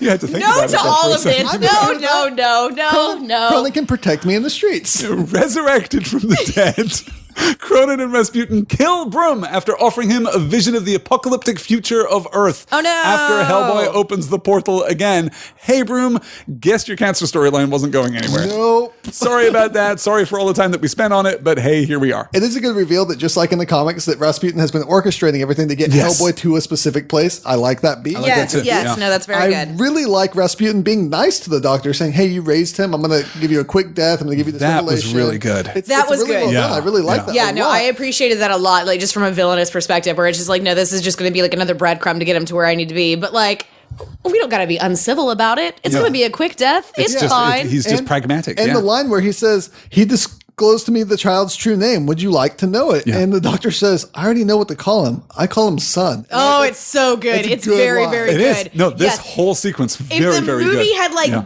like focused down on that, this movie could have been like just utterly astonishing. And that is the storyline that I am most interested in throughout this entire film. I really, really hope we do that. At the same time, I wonder if we're going to do a, 2018 Hellboy story where he's just been Hellboy for forever and we're not doing Sure. anything like an origin story, which would also be interesting. Yeah, that would also be But fun. that would be what I would imagine is Yeah. going to happen. It's going to be one of the other pulp stories. Yes, Yeah. this is very, very likely. Back on the rooftop, meanwhile, Hellboy talks some more with the boy. We get maybe my favorite line in the entire thing. It's not that easy, okay? Plus, you're 9. You're not old enough to be giving me advice. Then, boy's pretty cute. He's very, very good. Yeah. Then cars arrive from the BPRD, and we get a montage of Hellboy seeing the dead body of his father and the funeral, and him standing on whatever that structure is over the funereal procession in the Apparently rain. He's not allowed to be in the funeral because he could be noticed, so he just stands way above everybody, iconically like a superhero. Like Batman. posing like Batman Good in day. the rain. It's fantastic. Yeah. It's so Yeah, powerful. the performance of him mourning on the ground is like really good, but also in the background of that, Manning looking over him, you can feel that Manning is also feeling bad for him, even though he doesn't like Hellboy. He's like, Yeah. man, this is tough. This is really rough, and I can really see that in the performance. And this is our transition into the third act, because afterwards, Liz seeks advice from Abe, who is working on his Rubik's Cube. Hope you enjoyed that Rubik's Cube line. That's it for Abe Sapien. That's a Yeah. wrap on Hellboy. But I really like that line. I like Liz's like pouring out her heart, really seeking help, and he just goes, "Listen, I'm not much of a problem solver. 3 decades, and I've only completed 2 sides." So good. It's a great line. It's I very kind of good. wish the rest of the movie just stuck with Abe and we could just watch him solving his Rubik's Cube. Like, okay, no, if this movie had been made in like 2010 and after that, the post-credit sequence would have been Abe finishing the Rubik's It's Cube. so true. would. I was Yeah. just thinking that would have been the perfect DVD menu is just him in the tank working on his Rubik's Cube. And It's Yeah. just like a 2-minute long thing of him just working on the Rubik's Cube. In Moscow, Rasputin and Ilsa are taken to a stone pillar which crashed into Tunguska in 1908 because Because of the Tunguska event. yes, which Yes. everybody uses for everything, but that's well, fine. yeah, yeah. If you're doing the history of occult phenomena in the 20th century, you absolutely have to mention Right. it. Hey, It's remind me absolutely what that event was again? fine. It was an aerial explosion over Tunguska in Siberia. And it killed like all the trees and made like a huge crater, right? It flattened the trees for like 100 miles in every Yeah. direction. Weirdly, no one died because that part of the world is so underpopulated. Just a mysterious event. They think it was Just a. like some mega freaked out raccoons. Do they have raccoons in Russia? To the Google machine! We'll circle back around to that right at the end of the podcast. At the BPRD, Manning is putting together a team. Liz agrees to go to Moscow. She and Hellboy share a moment. In Russia, our heroes find the mausoleum of Rasputin by rousing the dead and asking for directions. Hey, this movie takes a weird turn in its third act. It sure does. Because it really wants to reference that story It for some just reason. does, yes. I do like the back and forth between Hellboy and Liz here. That could have been something had the movie been different. Yes, yeah. I like the line that I wish I could do something about this, but I can't. But I promise you 2 things. 1, I'll always look this good, and 2, I'll never give up on you. The way she laughs when he says, I'll always look this good, it's such a human moment Yeah. between the Yeah. two of them. I really like it. Apparently, that line is taken from something Guillermo del Toro said to his actual wife. I'll always look this good when It's a she took good issue with his line. casual mode of dressing. I do seem to recall now that Guillermo del Toro dresses like Kevin Smith. I think Yes. Yeah. Guillermo del Toro and Kevin Smith might be the same person. Uh-oh. Huh. Okay. Raccoon update. They do live in Russia. They were taken there as part of the fur trade. Great. Get on this Guillermo del Toro, Kevin Smith thing. See if they're Okay. the same person. We go over now to our Google correspondent, Sarah Kate Bazan. listen, to be fair, I've seen interviews with both of them. One of them only makes masturbation jokes. The other one is really smart and says a lot of cool things. That's fair, yes. I like both of them, but sure, very different directions in their creative careers. That's fair. So we drop into the mausoleum. We're immediately separated, and then the mausoleum goes full-on Lara Croft ancient death trap on us, swinging pendula, crashing doors, the whole thing. I mean, I have such a soft spot for this kind of ancient machine thing. This is why I like playing Tomb Raider games. This does feel like almost a different movie in a lot of ways. But I still really like it. Suddenly we're a national treasure. This is the movie that was promised to us by the weird ice labyrinth at the beginning of the movie. I like this. I'm into it. So I like the line here where Hellboy asks Ivan how he's doing. He says, "How are you doing back there, Ivan?" And he says, "If I still had legs, I'd kick your ass." And he looks at the agent next to him. "Could you hold this guy for a while?" He's so negative. I love that for all that he's a cigar chomping anti-hero, Hellboy is just like decent. He's just a cuddly guy. Yeah. Really is. And I appreciate that about him a lot.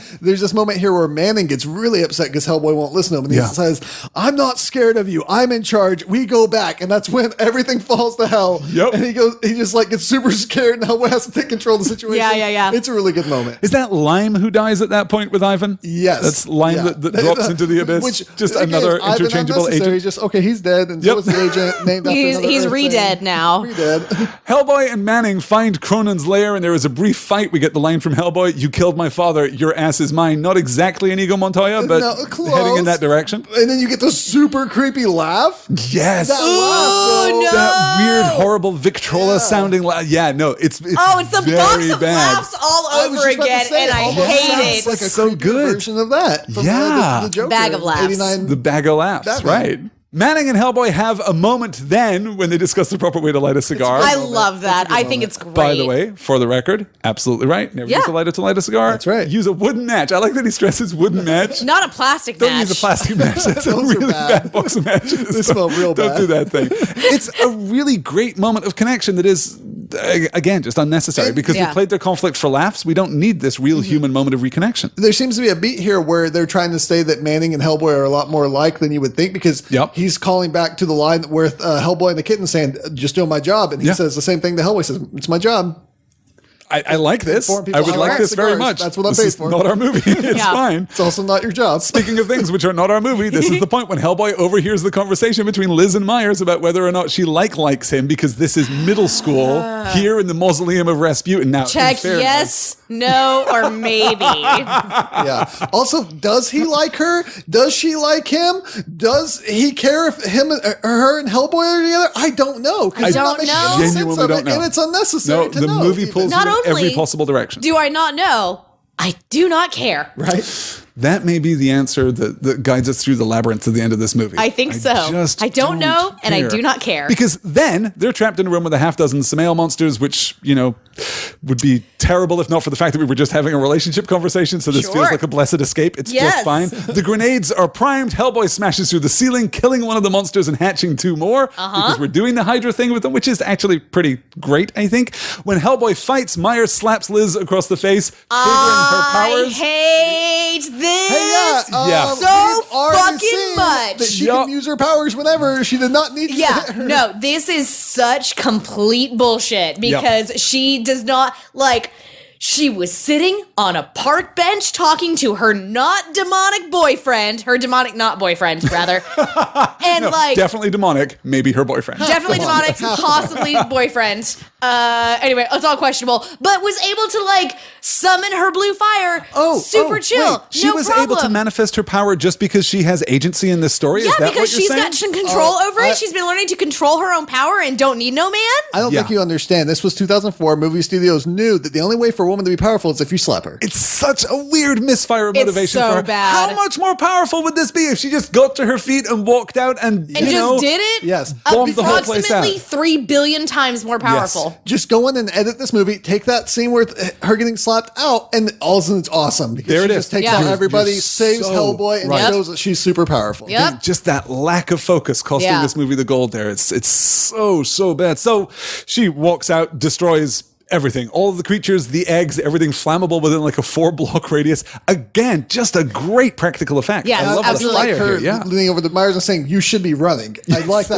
That's very good. That's way better than the slap. Also, I love the effect of the water like exploding away from her because she's so like hot. Even it's just as so she steps neat. down and it evaporates the water at her feet. That's so good. It's really good. There's so much all the to love water about work in this scene is really good. Yeah, I think throughout the entire movie. Oh, it's absolutely. very strong. I don't know how they did that. I don't know if they were just like, because the water doesn't look CGI, right? Like you can tell. I mean, like obviously we have CGI Hellboy and CGI Sammys that are fighting in the water, but like, did they have like little charges that were going off in the water to make the explosions? Yeah, I would it guess looks so, phenomenal. Looks really, really good. I hope that you enjoyed Liz in this movie because she's done now. Yep. We're also going to sideline her. Worse still, we're going to damsel her in a really obnoxious way to get us into our final confrontation because Myers wakes to find Rasputin and Ilsa, who are awfully pleased that their plan has worked out. They capture the heroes and explain to Hellboy that his stone hand is the right hand of doom, the key to opening the portal and allowing the Ogdru Jahad into the world. Hellboy refuses to open the door for a bit. Rasputin draws out Liz's soul, I guess, it lives telling in your Hellboy lungs. that if he wants power her that back, he has, apparently. Yeah.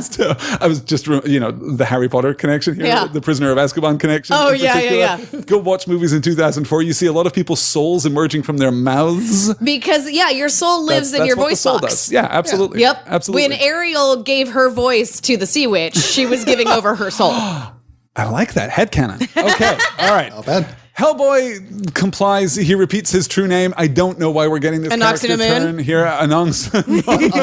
Rama. Yes. Meaning, and upon his brow is set a crown of flame. I like that very much. I also love the flaming Hellboy sequence that we get. It's as very the cool. Inscribed runes upon his skin kind of take on that fire, and his horns grow back, which look amazing. I do miss what happens in the comic at this point because this is taken from another story in the comic where this happens, and he's shown with the flaming crown over his head, and then someone tries taking it, and he realizes that's not his name because they took the crown. He overtakes that person. It's really good, but this other character is the one that influenced him to do that. And he just hands him the crown. The character's like trying to give him the crown back, like, "Oh, you'll need this," and he's like, "No, you hold on to it. I don't even want it. I don't want to be this thing you want me to be." And he's like, "Okay, they'll be sitting in hell waiting for you."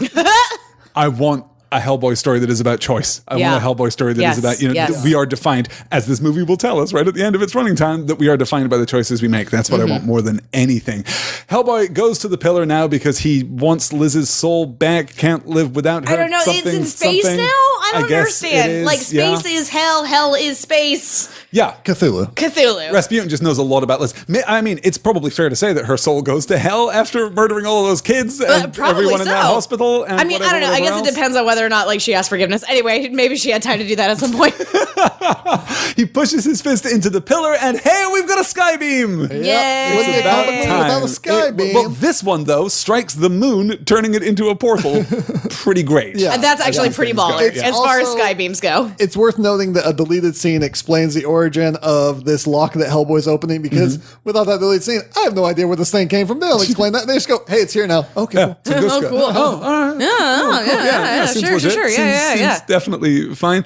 The portal opens to the crystalline prison of the Ogdru Jahad, immense Cthulhu monsters who send their tentacles coiling down toward the earth. This is and you can definitely see one's cloaca, and it's really gross. I'm so into this whole sequence. It's really it's amazing. Yes. Myers tells Hellboy to remember who he is and throws his father's cross to him, Myers. which is enough to restore Hellboy to himself. Hey, you know what would have been cool? If we hadn't damseled Liz and stolen her soul from her mouth and just had Liz be the one to be like, "Hey, HB, remember who you are." Yeah. Or, like in the comics where Rasputin realizes that Liz has this awesome firepower and is like, "Oh, Hellboy, I don't need you. I have her. And I can use her power." And Hellboy's like, or he tells Hellboy, "Hey, but you can reign with me still if you want." And Hellboy's like, "No, I'm good." And he's like, "Okay, I'm going to kill you then." It's like, I love this idea of Hellboy just always being like, "No, I'm cool. I'm good with that." Yeah, Hellboy's good out here. People are constantly telling Hellboy, "You're this destined for this thing." He's like, "I don't care." Yeah. I do love the beat though, where he reaches up and snaps off his own horns. That's such a cool effect. Yeah. Then he uses said horns to stab Rasputin, from whose body is unleashed another hideous tentacled monster. Because this, I believe, peak Lovecraft. Yeah. Gross with the tentacle looking things in the This is actually the monster from the movie Prometheus, which came out a few years ago. So Hellboy takes the remaining grenade belt from Myers. The two share a by the way, can we talk about how Ilsa just took a a fucking sledgehammer to that grenade belt and was just like going to town on it? Yeah. That's not a good idea. I do kind of love Ilsa in this movie, though. Yeah. I don't know what she's doing. Super but competent. There is something cool about the way, like the one time that I kind of like Myers is when he takes her down with those kicks. I was like, okay, that was kind of cool. Yeah. I like that. That was a cool action. badass. Still would have been cooler if it had been Liz. It's worth noting that the idea of Rasputin getting stabbed in the belly with a creature coming out of the open wound was an abandoned idea from the Hellboy comic from Seed of Destruction that Mike Mignola never even mentioned to Del Toro and was surprised and super excited when he saw that Del Toro came up with the same exact idea for the movie. That's How so funny. cool. Yeah. I just like to imagine that the two of them were really good friends. Yeah, They just geeked out over this entire experience. Yeah. Twinning. Just Twinsies. sending Snapchats to each other. Yeah. I'm kind of into that idea. It's super good. At this point, Hellboy gets pulled into the boss level of our video game that this movie has turned into. He chops some tentacles and is eaten alive, having just enough time to pull the cord on the remaining grenade belt. The monster explodes, and Hellboy returns to Myers and Liz. It's a friggin' lame ass elder Who comes god. back from the dead 'Cause he at the whispered sound in her of Hellboy's ear. voice. And he says, but I'm the line sorry is really for being good. foolish. The line is so good. Hey, you on the other side, let her go, because for her I will cross over, and then you'll be sorry. But he definitely didn't say that. He just definitely kept doesn't say saying, that. I've Yeah. been so foolish, I've been so and then foolish. there's like whisper, a whisper, little whisper, bit of whisper. novel, Yes, but it's yes. like 4 or 5 words. Yeah, no, you're absolutely right. But I really like the line as written. It's Yeah. a It's a knockout good line. Just doesn't make sense narratively. Like, what? She was dead. Her soul's gone. How is you whispering in her ear getting her soul back from Rasputin? Yeah. None of this is explained. It's fine. I mean, Rasputin draws out her soul if he was holding it hostage, even if he was doing something, if there'd just been like a second draft. If it's of like this in a entire reliquary sequence. or And something. if it Yeah. didn't feel quite so much as though someone looked at their watch and was like, we've got how long left? Wrap it up. Wrap everything up. Quick. Go. We've got like 5 plots absolutely. outstanding. We need It to would have finish been much these. better if he had gone to the other place and seen her there somehow and then pulled her back Also out of the great. monster. What if he had like gone to the other place and like seen her there, and that's whenever she's like, Hellboy, you need to remember who you are and remember your father. And then like she doesn't That'd be even cool. come back. Like she's dead. She's just a casualty If of she'd it. Moana'd him? Yeah. Well, I guess Tafiti'd him? Yes. He would be the Tafiti to her Moana? Huh? Yeah. I'm 100% behind this idea. This Yeah. is very, very good stuff. And then it could be Again, like- for the David Harbour 2018 movie. Yeah, and it could be Get in when touch with us. When he kills the monster, it returns her soul because the monster's not there holding it anymore. That- Yes, yeah, yes. There's a million literally ways to do this anything. better. I do like, because I like their chemistry, the kiss. The fire kiss is awesome. Fire kiss is great. because it feeds off that beat that he's fireproof, and Yeah. their romance can work with that because she can't really be with anyone else because she'll Right. burn them. Yeah. Because apparently this is just something that happens when she gets romantically involved. That's a passion thing, and it works really well with Hellboy. Good thing she likes Hellboy. Again, I don't love the fact that her powers are this far out of her control. Yeah. That sometimes just fire happens. That's fine. But I mean, you and I are X-Men fans, Vinton. We know about Rogue. We know that it's a Yes. tragedy that she can't kiss people because terrible things happen. Couldn't you just put on like a lot of chapstick? Well, just and like the a wor- lot of chapstick. Here's the real problem with that whole thing is. In the X-Men world, there's constantly devices that inhibit your powers left and right, and yet Rogue never uses one of those. That's so dumb, bro. Get your shit They together. don't work on her. No, she just doesn't want to make out with Gambit for 20 years. That's You know what? That's fair. I guess I wouldn't either. Somebody who was just like yelling at me Just in keep buying me things, just unintelligible calling me nonsense. Listen, if Remy liked me a lot, I'd just be like, just buy me things, sugar daddy. I'm not going to kiss you, though. Because, he's a thief. He's got all the money. He's constantly bringing her things. Yeah, but he's probably infected with the brood, too. That seems to happen every other week. true. Myers closes out our movie. Sarah's confused about the brood. We'll get there, believe you me. Come June of next year, my birthday month, we're going to talk about some X-Men. Myers closes out our movie thinking about what it is that defines a man, the choices he makes, and how he ends the things that he begins. Good, great. Hold I'm on. into that. A friend of mine, you met that man twice. Like you talked for 5 whole minutes. He told me I was pure of heart. John Hurt once told me. Yeah.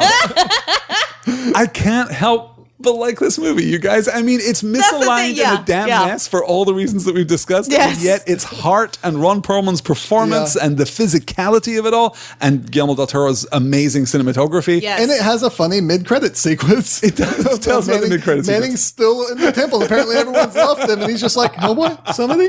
Anybody? I did not realize that happened. That's so funny. I like it. It all works. That's our movie. I mean, how excited are you now, having just watched this, for the 2018 Hellboy reboot, continuation, sequel, whatever it is? I mean, I'm going to go see it. Yeah, I'm into it. I mean, I think it can be done really well. We know it's going to be R-rated. We know that they're leaning into the horror side of things. We know David Harbour is going to be an excellent Hellboy. Who is writing and directing this one? It's being written by Mike Mignola himself. He's actually working on the screenplay along with Christopher Golden and Andrew Cosby, neither of whom you've heard of. Okay, They've cool. done like a handful of things. I think that Andrew Cosby worked on the Eureka TV series for a while, which is a series that I really liked. It's being directed, though, by Neil Marshall, who has done a bunch of stuff, including some Game of Thrones episodes, a couple Black Sails episodes, which may be familiar to you if you listen to other Common Room Radio podcasts, which shall remain nameless. He directed an episode of Westworld this last year. Cool. He's also directed, or is directing, I guess, the Lost in Space TV series, which looks like it's going to be surprisingly interesting. I didn't know they were redoing that. That's exciting. Will Robinson. Kind of into that idea, but mostly it's significant because Mike Mignola is working on the screenplay. That's wonderful. I'm into that idea. I can't imagine that we're ever going to have time to circle back around to 2008's Hellboy 2.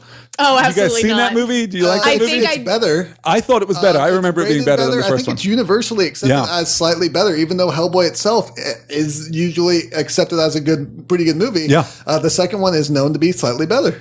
I think I've seen parts of it. I don't know if I've ever actually seen that entire film. I saw it in the dollar theaters. I owned it on Blu-ray, but the dollar theater was the last place I ever saw it. Nice. Well, maybe we'll just get together for our entertainment and not have a podcast about it. Why not? That, I think, is going to do it for our show. Guys, thank you so much for talking about Hellboy with me. I really enjoyed it. Absolutely. This is a lot of fun. It was nice to kind of jump into something that was like so far out of the general wheelhouse of what we do usually. You know, it's DC and Marvel. And next Speaking week, of which, we're doing something not DC or Marvel next week. Also, we're doing the first trade of Lumberjanes, which I'm so excited about. that book. Yeah. Yes. Okay, well, I think that's going to do it for us this week. Thank you guys so much for joining us. Next week we're doing Lumberjanes. If you like this episode, if you want to talk with us about this episode, you can do so over on Twitter. You can find us collectively at Excelsior Cast. You can find me at Also Grab the Salt. I'm at Paper Bullets. And I'm at Flesh Eater. Also, I don't know if you guys know this, you guys listeners, not you guys, you two sitting at the table with me, you two obviously know about this, but there is a fan-run Twitter called Out of Context Excelsior, which is absolutely amazing and wonderful, run by our friend Lexi. You can find it. She's so good. Yes. You can find that at No Context Excel. Yes. EXCEL. Yes, that's right. Highly recommend that. It's hysterical and I love it. And I love seeing those things and then going, wait, when was that? What was that? The most recent tweet on that timeline as of this moment is Vinton's comment from the minisode that we did about the Infinity War trailer. But I like Bucky. That's usually my comment. For sure. Yeah. So also by that same friend on Twitter, they did a live tweet to one of our episodes, and I'm really going to be into this. I really was into that idea. So if you want to live tweet along with our episodes, I will definitely jump in and talk to you about them using the hashtag Excelsior LT. Yes. I love it. Please live tweet our shows. That's fantastic. Okay, well, I think that's finally going to do it for us this week. Once again, from Common Room Radio, I'm Sarah Kate Bazant. I'm Alistair Stevens. And I'm Vinton Bain, and I'm going to be sore in the morning. Excelsior!